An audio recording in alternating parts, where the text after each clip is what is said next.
Sir ਉਹ ਹਰ ਇਹ ਵੇਖੋ ਹਰ ਬੰਦੇ ਦੀ ਨਾ ਆਪਣਾ ਇੱਕ ਕੁਆਲਿਟੀ ਹੁੰਦੀ ਹੈ, ਉਹਦੇ ਚ ਦੋਸਤ ਦੀ ਕੋਈ ਸ਼ੱਕ ਨਹੀਂ ਹੁੰਦਾ। ਦੋਸਤ ਹੀ ਕੋਈ ਨਾ ਨਾ ਨਾ ਨਾ ਇਹ ਚੀਜ਼, ਇੱਕ ਬੰਦਾ ਤੁਹਾਨੂੰ ਮਾਲੀ ਤੌਰ ਤੇ ਖੁਦਾ ਨਾ ਹੱਸਦਾ ਕੋਈ ਮਾਲੀ ਤੌਰ ਤੇ ਤੁਹਾਡੀ ਪ੍ਰੋਬਲਮ ਵਿੱਚ ਹੋ ਤੇ ਉਹ ਮਾਲੀ ਤੌਰ ਤੇ ਤੁਹਾਨੂੰ ਰਲ ਪੈਂਦਾ, ਠੀਕ ਹੈ। ਅੱਛਾ, ਤੇ ਕਈਆਂ 'ਚ ਲੜਨ ਵਾਲਾ ਹੌਸਲਾ ਹੁੰਦਾ ਕਿ ਉਹ ਗਲੇ ਪੈ ਜਾਂਦੇ ਨੇ, ਜੰਗਜੂ ਟਾਈਪ ਹੁੰਦੇ ਨੇ ਉਹ ਦੋਸਤ। ਹਾਂਜੀ ਫੌਜ ਹੈ ਨਾ ਸਰ, ਜਰਨਲ ਸਾਹਿਬ ਪਿੱਛੇ ਬਹਿ ਕੇ ਦਿਮਾਗ ਲੜਾ ਰਹੇ ਹੁੰਦੇ ਨੇ, ਸਪੋਰਟ ਕਰ ਰਹੇ ਹੁੰਦੇ ਨੇ, ਅਸਲਾ ਹਰ ਚੀਜ਼ ਦੇ ਰਹੇ ਹੁੰਦੇ ਨੇ, ਫੌਜੀ ਅੱਗੇ ਲੜ ਰਹੇ ਹੁੰਦੇ ਨੇ, ਉਹਨਾਂ ਦਾ ਆਪਣਾ ਕਿਰਦਾਰ ਹੈ, ਉਹਦਾ ਆਪਣਾ ਕਿਰਦਾਰ ਹੈ। ਲਿਹਾਜ਼ਾ ਕੁਛ ਦੋਸਤ ਨੇ ਜਿਹੜੇ ਤੁਹਾਨੂੰ ਥਾਪੜਾ ਮਾਰ ਕੇ ਰੱਖਦੇ ਨੇ, ਮਾਲੀ ਤੌਰ ਤੇ ਸਪੋਰਟ ਕਰ ਦਿੰਦੇ ਨੇ, ਕੋਈ ਅਗਰ ਖੁਦਾ ਨਾ ਹੱਸਦਾ ਕੋਈ ਐਸਾ ਇਸ਼ੂ ਬਣ ਗਿਆ।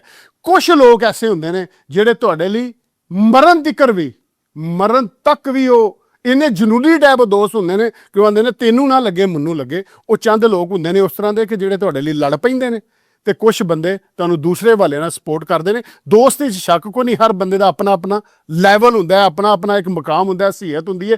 ਗੱਲ ਤੁਸੀਂ ਇਹ ਵੇਖਣੀ ਹੈ ਕਿ ਕੋਈ ਤੁਹਾਡੇ ਨਾਲ ਇਸ਼ੂ ਬਣਿਆ ਹੈ ਤਾਂ ਕਿਸੇ ਨਾ ਕਿਸੇ ਹਵਾਲੇ ਨਾਲ ਤੁਹਾਡੇ ਨਾਲ ਰਲਿਆ ਕਿ ਨਹੀਂ ਰਲਿਆ, ਇਹ ਵੇਖਣਾ। ਇਹ ਨਹੀਂ ਕਿ ਗਲੇ ਪੈਣ ਵਾਲੀ ਤੁਹਾਡਾ ਦੋਸਤ ਹੈ ਤੇ ਦੂਸਰਾ ਨਹੀਂ, ਉਹ ਆਪਣੀ ਥਾਂ ਦੋਸਤ ਹੈ, ਉਹ ਆਪਣੀ ਥਾਂ ਦੋਸਤ ਯਾਨੀ ਇਹਦਾ ਕੋਈ ਫਰਕ ਨਹੀਂ। ਨਹੀਂ।